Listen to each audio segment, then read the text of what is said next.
Hi everyone, welcome to our discussion in calculus. In this video, I will be discussing two topics. The first one will be about the limits of some transcendental functions and some indeterminate forms. And in the latter part, I will be discussing about some special limits and how to find or evaluate the limit of functions in the indeterminate form. Now, to give you a background, so what are transcendental functions?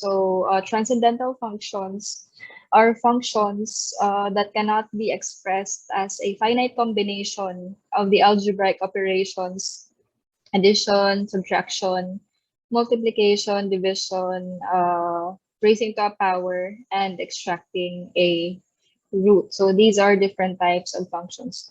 In the previous discussion or in the previous video, I have talked about algebraic functions, the polynomial, rational, and radical functions. We're in here in this video, so we'll be tackling or talking about transcendental functions. And I think you're somewhat familiar with these type of functions as well. So let's start.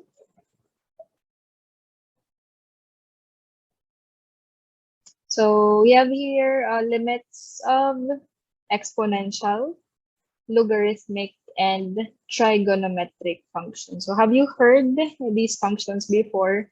Most probably you have discussed these topics, I think, when you were in grade 9, because that was a time when these type of functions were being discussed or were being talked about.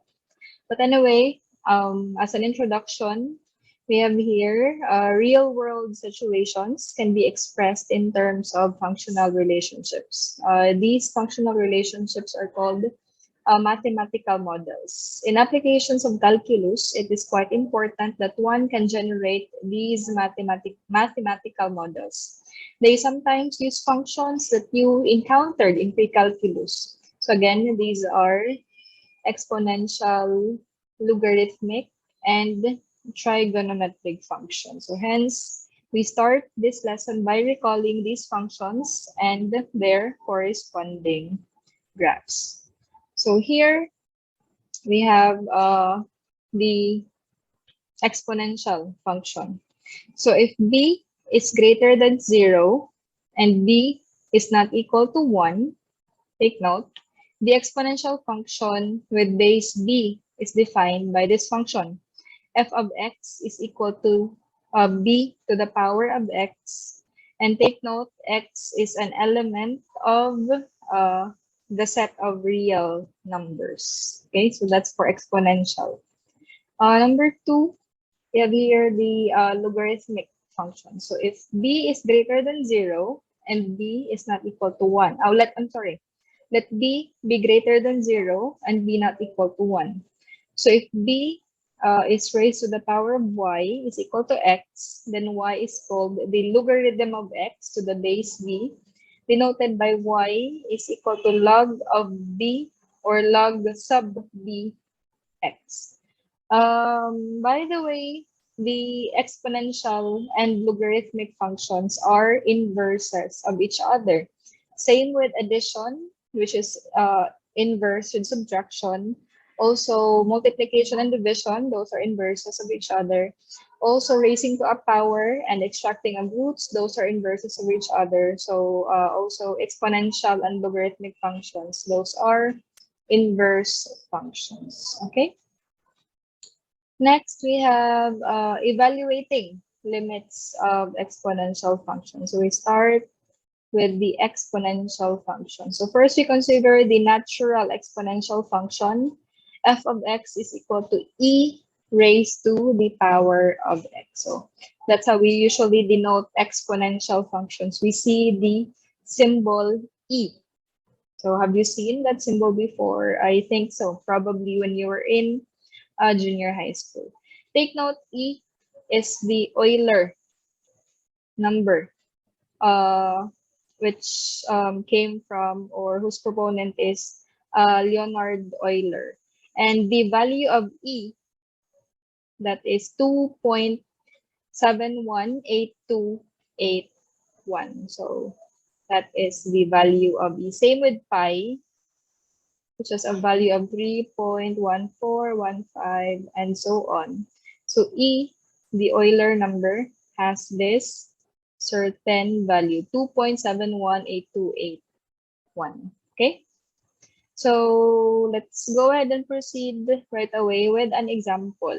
So example number 1, evaluate the limit of e to the power of x as x approaches 0. So the solution for this is for us to construct the table of values for the function f of x is equal to e to the power of x. So we start by approaching the number 0 from the left or through the values less than but close to 0. So same with the previous discussion, same thing that we did. We will evaluate the function to the value of c, both from the left and from the right. We'll look for values that are getting closer and closer to c, both from the left and from the right. Now, if you have your calculators, you can actually, or yeah, you can solve this one in your calculator. So C is 0. So we look for values of C that are getting closer and closer to 0. So from the left, I'm sorry, let me erase that. From the left, we start with, here for the example, we start with -1. So in your calculator, you can input alpha in here, this part right here. I don't know if that's highlighted. So you can click alpha, then e, then the exponent is -1. So that is 0.3678 and so on. So here. Now for -0.5, so your calculator, that's -0.5. That is 0.6065 and so on. Now, let's have this one. This one right here. How many zeros? 1, 2, 3, 4. Let's input that in our calculator. That's -0.00001. So that is 0.99999 and so on. So as a conclusion, intuitively from the table above, the limit of e to the power of x as x approaches 0 from the left is equal to 1 because here our answer is approaching 1. Okay, so now we consider approaching 0 from the right or through values greater than but close to 0. So I know that you know how to do this, evaluating the function using values that are closer and that are getting closer and closer to c, both from the left and from the right. So here in this table, values that are closer to 0 from the right have been chosen 1, 0.5, 0.1, 0.01, and so on. Let's try one example.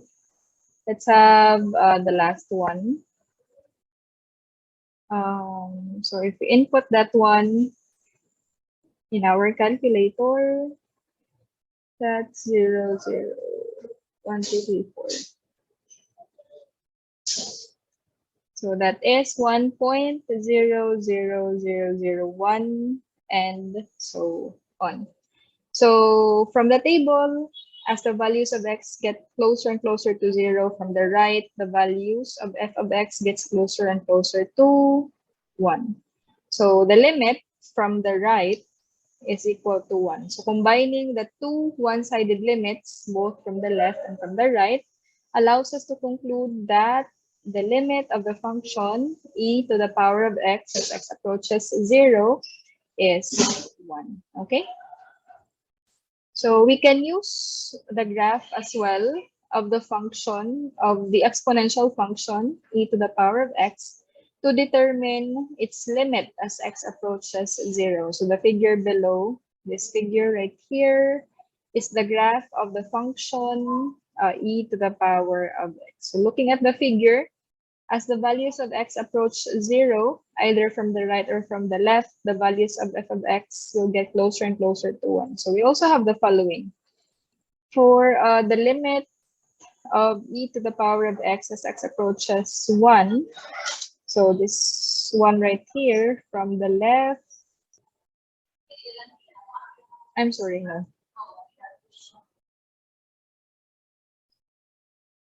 So 1 is right here.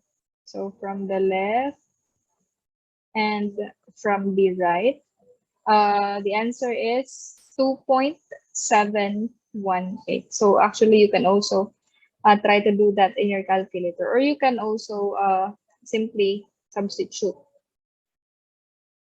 So next, we have the limit of e to the power of x as x approaches 2.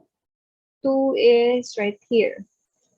So as x approaches 2 from the left and from the right, the limit of the function is approaching 7.389.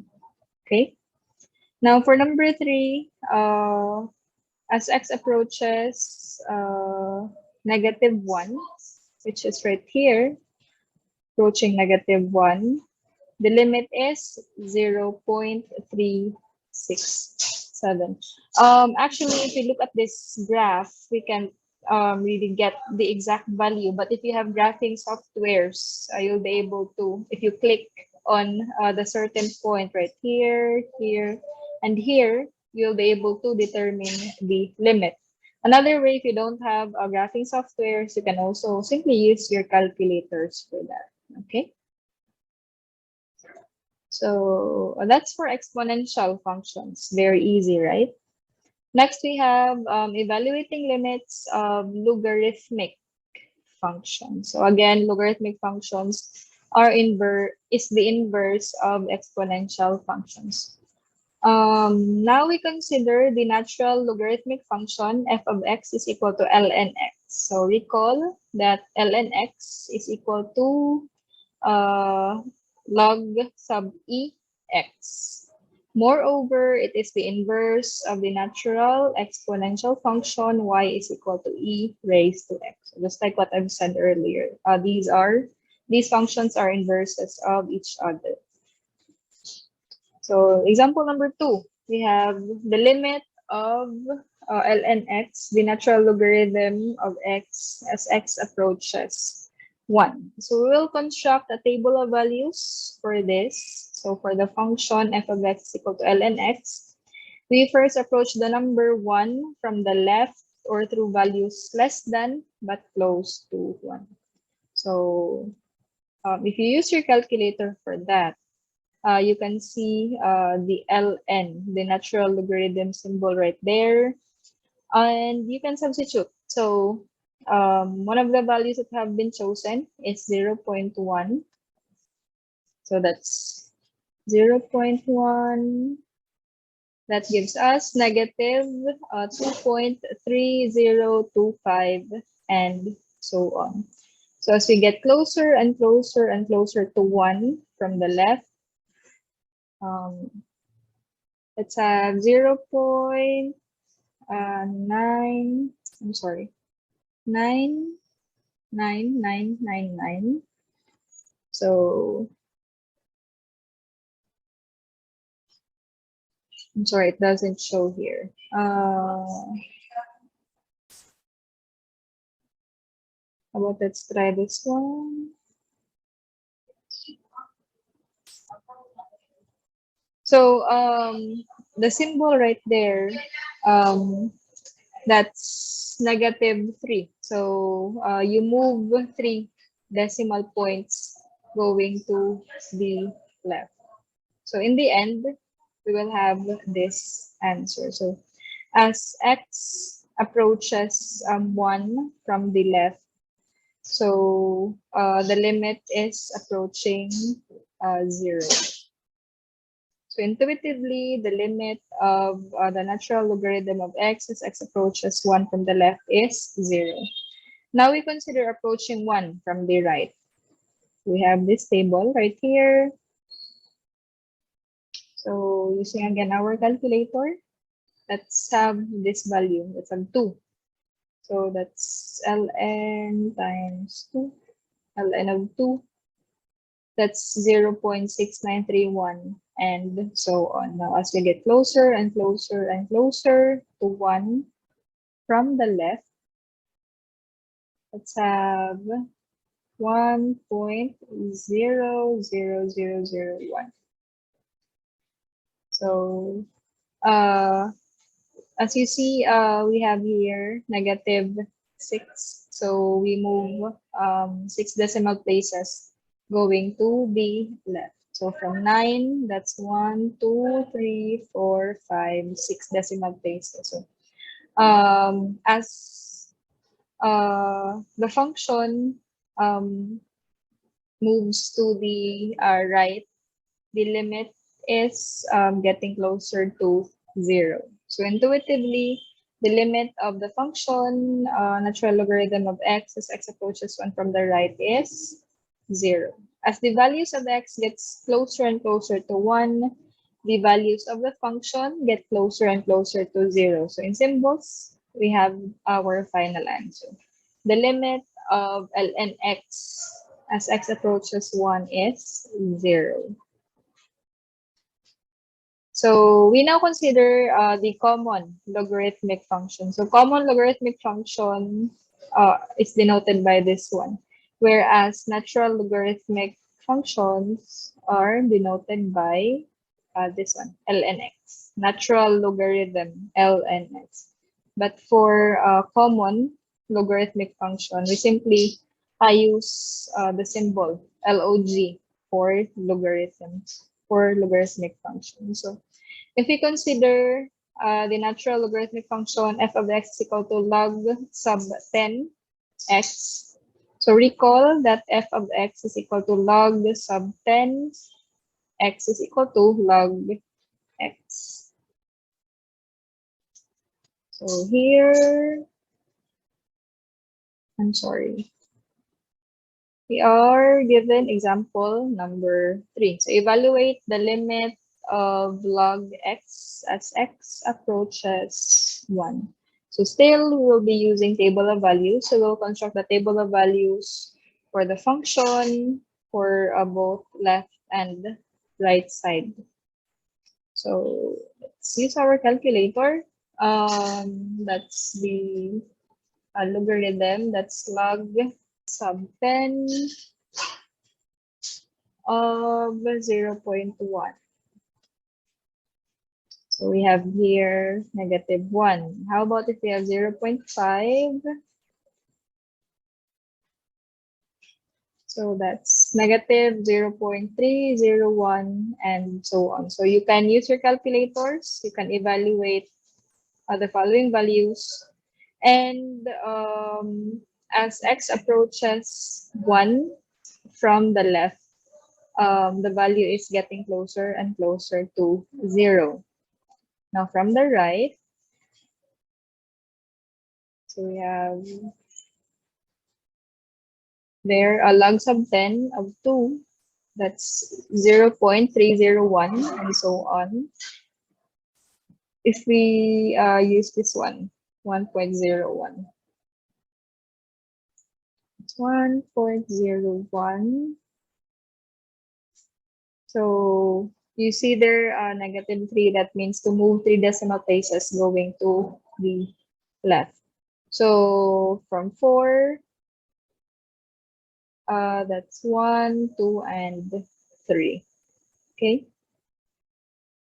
So again, you can use your calculators. You can go ahead and solve this one on your own. And as x approaches 1 from the right, the limit of the function is approaching 0. So as the values of x get closer and closer to 1, the values of the function get closer and closer to 0. So in symbols, we have the limit of log x as x approaches 1 is 0. So consider now the graphs. Let's have graphs of both the natural and the common logarithmic function. So we can use the following graphs to determine their limits as x approaches 1. So here, the figure helps verify your observation earlier. And also based on the figure we have for number 1, the limit of ln x as x approaches e. This graph right here, this one, above graph, that's approaching 1, both from the left and from the right side. Now for the second one, that's the limit of the common logarithmic function, log x as x approaches 10. Which graph is that? This graph right here. So as x approaches there, both from the left and from the right, the limit is also 1.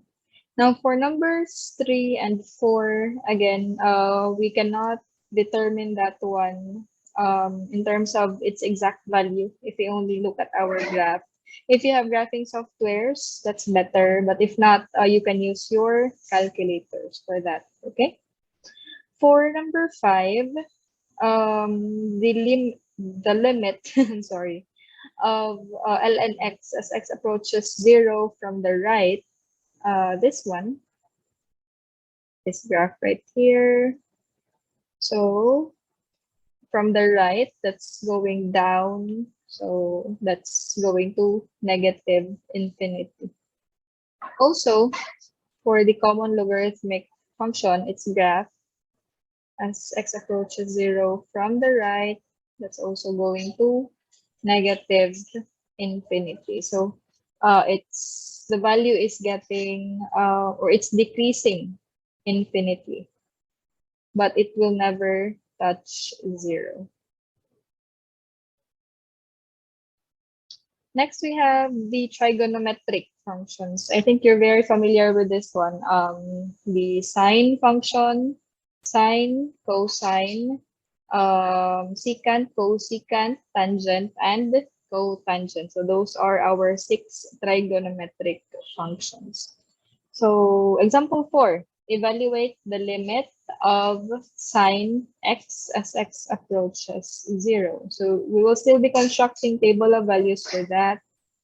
So it's easy if you have your calculator.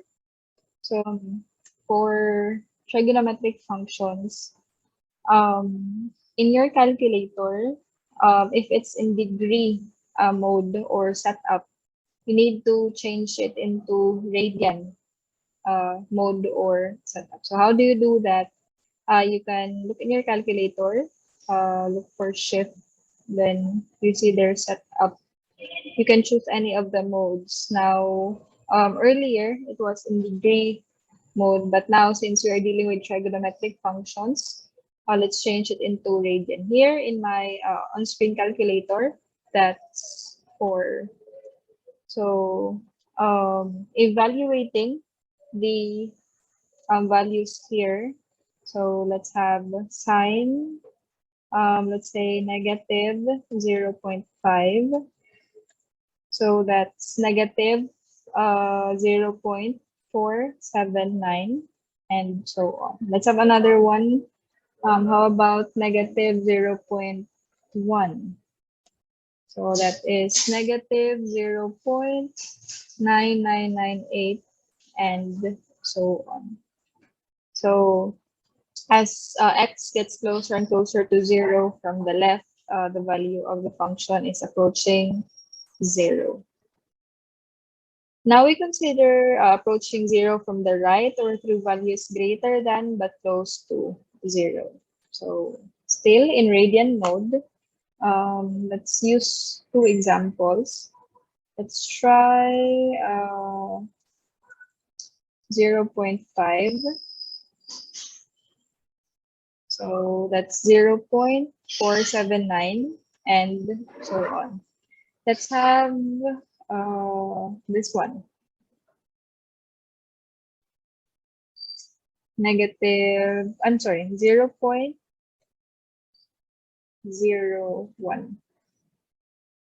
So that is, so you see 3, negative 3, so move 3 decimal places going to the left. So that's 0.00999 and so on. So as you can see here, as the values of x get closer and closer to 1, the values of the function get closer and closer to 0. In symbols, we have this one. The limit of sine x as x approaches 0 is 0. So we can also find the limit of sine x as x approaches 0 by using the graph of the sine function. So again, if you have graphing softwares, we can see the graph. It should look like this. So consider the graph of the sine function. So if we have number 1 as, so we have the limit of sine x as x approaches pi over 2. So pi over 2 is right over here. So as x approaches pi over 2 from the left and from the right, that is 1. As x approaches pi, pi is right here. So from the left and from the right, the limit of the function is 0. Number 3, as x approaches negative pi over 2, which is right here, both from the left and from the right side, the limit of the function is negative 1. Now for number 4, as, wait, let me just erase this. As x approaches negative pi, which is right here, both from the left and from the right side, the limit of the function is 0, since that is on the x-axis. So we have here some solved examples. You can actually go ahead and try answering, try to recheck if you got the correct answer. And again, I recommend using your calculators in order for you to answer quickly or get the answers right away. So let's move on.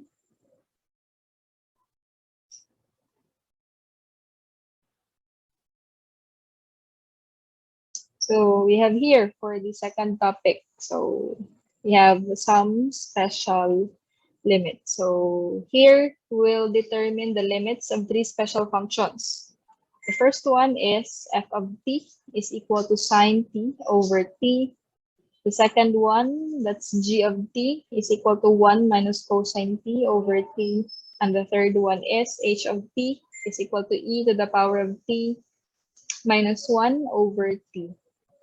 So these functions will be vital or useful in the computation of the derivatives of the sine, cosine, and the natural exponential functions in the next chapter. So for the first one, we have sine t over t. So as x approaches 0, from the left, let's try. So that's sine, wait, it's sine 0, right? No, negative 1.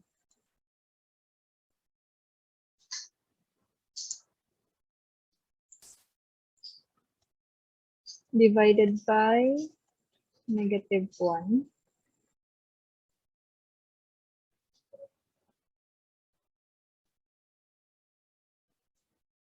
So that gives us 0.8414 and so on.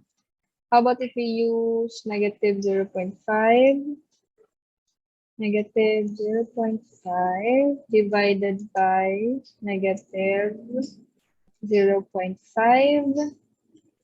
So we have 0.9588 and so on. So you can continue doing that using your calculators. So as t approaches 0 from the left, the limit is approaching 1. So you can see right there. Now from the right, still the same thing. It's approaching 1. So since the limit from the left and from the right are both equal to 1, we can conclude that the limit of sine t over t as t approaches 0 is 1. Okay?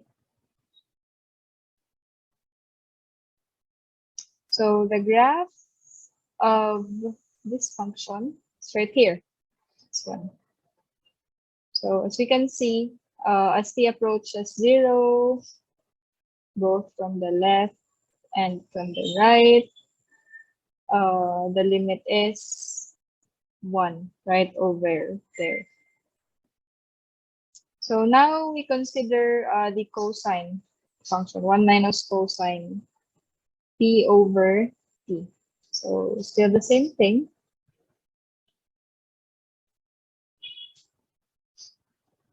Wait, where's that? Here. So by the way, my calculator is still in radian mode since we are trying to solve for trigonometric functions. So as t approaches 0 from the left, let's have 1 minus, that's cosine -1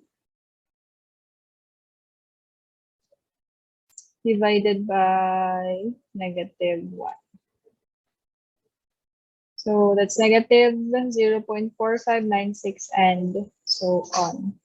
How about if we have negative 0.5? So just replace -1 by negative 0.5.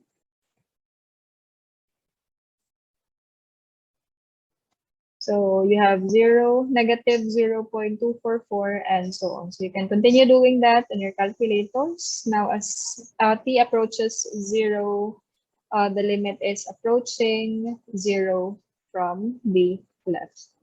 From the right side, still the same thing. So you can see here. So since the limit of the function as t approaches 0 from the left and from the right are both equal to 0, we can conclude that the limit of 1 minus cosine t over t as t approaches 0 is 0. So here we have the graph of that function. So as you can see, as t approaches 0 from the left and from the right, the limit is 0.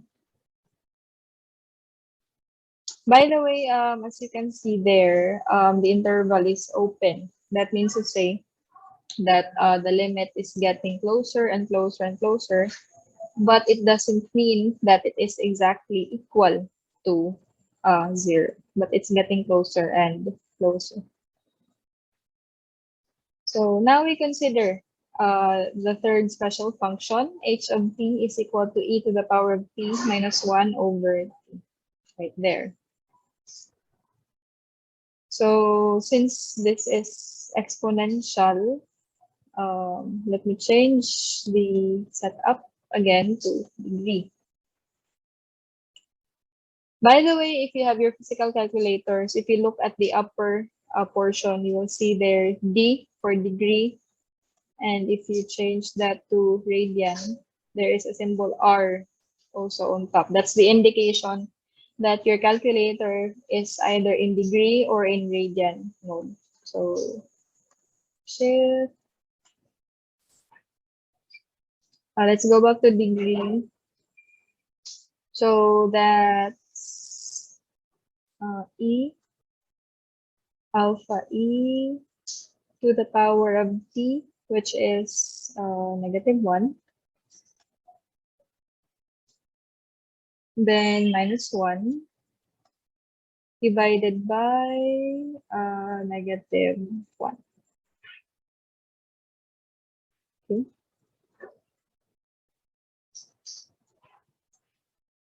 So that is 0.6321 and so on. We have, let's try -0.1. -0.1 then negative 0.1, that is 0.95, and so on. So as t approaches 0 from the left, the limit is approaching 1. Now from the right, still the same thing. So since the limit of the function as x approaches 0 from the left and from the right are both equal to 1, we conclude that the limit of e to the power of t minus 1 over t as x approaches, or t, that should be t, as t approaches 0 is 1. Now this is the graph of the function. So you can see from the left and from the right, that's approaching 1. So that's it for this special limit. So it's better that you have an idea of the special limits again, since that will be helpful if I will be looking for derivatives in the next topics or lessons.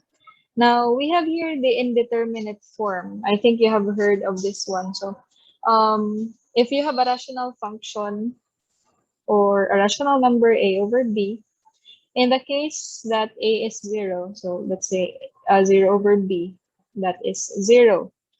But if the denominator b is 0, let's have a over 0, that is undefined. But if both numerator and denominator are 0, that's what we call an indeterminate number, because we can't determine what's the value of that certain number because both numerator and denominators are 0. So there are functions whose limits cannot be determined immediately using the limit theorems we have so far. So in these cases, the functions must be manipulated. So there is a technique for that, so that the limit, if it exists, can be calculated. We call such limit expressions indeterminate form. So in this lesson, we will define a particular indeterminate form, 0 over 0, and discuss how to evaluate a limit which will initially result in this form. So by definition, if the limit of f of x as x approaches c is 0, and the limit of g of x as x approaches c is also equal to 0, then the limit of f of x over g of x as x approaches c is called an indeterminate form of type 0 over 0. So we have here a remark. So a limit that is indeterminate of type 0 over 0 may exist. Take note how that's possible. So to find the actual value, one should find an expression equivalent to the original. So we will manipulate the function. This is commonly done by factoring. So our factoring skills will be applied, or by either rationalizing. Rationalization entails multiplying the denominator by the same radical number. So hopefully, the expression that will emerge after factoring or rationalizing will have a computable limit. So let's have an example for you to better understand that one. So let's evaluate the limit of x squared plus 2x plus 1 over x plus 1 as x approaches negative 1. Now, if you evaluate this one at c, so that's 1 squared plus 2 times 1 plus 1 over 1 plus 1. So I'm sorry, that should be negative 1, and negative 1. So that's negative 1 minus 2. No, this is 1. That's 1 minus 2 plus 1 over 0. So numerator, that's also 0. So the limit of both numerator and denominator as x approaches negative 1 is 0. Thus, this limit as currently written is an indeterminate form of type 0 over 0. So, however, if we observe the numerator, x plus 1 is a common factor. for both numerator and denominator. So actually, this is factorable. So if we factor the numerator, x squared plus 2x plus 1, that is the sum and difference of two squares. So if you multiply quantity of x plus 1 times the quantity of x plus 1, which is also equal to the quantity of x plus 1 squared, we will get the numerator. And yeah, if we factor that one, we can simplify that one. So we can cancel one quantity, x plus 1 in our numerator by the denominator x plus 1. We'll be left with simply x plus 1 when x is not equal to 1 or negative 1. So therefore, the limit of this function, if we factored it out, so by using the limit theorems, substitution, so x will become negative 1, then plus 1, the limit is 0. Example number 5, evaluate the limit of x squared minus 1 over the square root of x minus 1 as x approaches 1. As a general rule, the denominator for the final answer cannot contain radicals or square roots. So in order to simplify, we need to rationalize. So how do we rationalize? So we'll show that later. So solution, if we solve for or evaluate this one at C, that's 1 squared minus 1 over the square root of 1 minus 1. It's 1 minus 1, the square root of 1 is 1 minus 1. That's 0 over 0. So you see right here, to rationalize, whatever the denominator is, you will multiply that one to the whole function, both to our numerator and denominator. So multiplying the numerator by the square root of x plus 1. So we can actually factor this one out. That's the sum and difference of two terms. So quantity of x minus 1 times the quantity of x plus 1 multiplied by this one in order to rationalize. Now for the denominator, that's the square root of 1 minus 1 times the square root of x plus 1. So these, that's also the sum and difference of the two squares or two terms. So simplifying, that's x minus 1. So we can cancel this one and this one. We are left with quantity of x plus 1 times the quantity of the square root of x plus 1. Now applying the limit theorems, so that's 1 plus 1, then that's the square root of 1 plus 1. So that's 2. The square root of 1 is 1 plus 1, that's 2. Therefore, the limit is 4. Okay?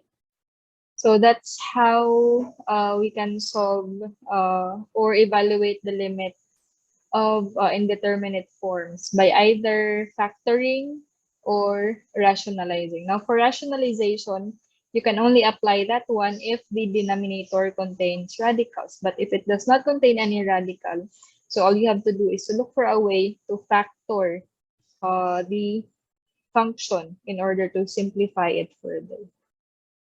So below, we have some solved examples. So yeah, you can go ahead and test. Try to practice so that you'll be able to answer on your own.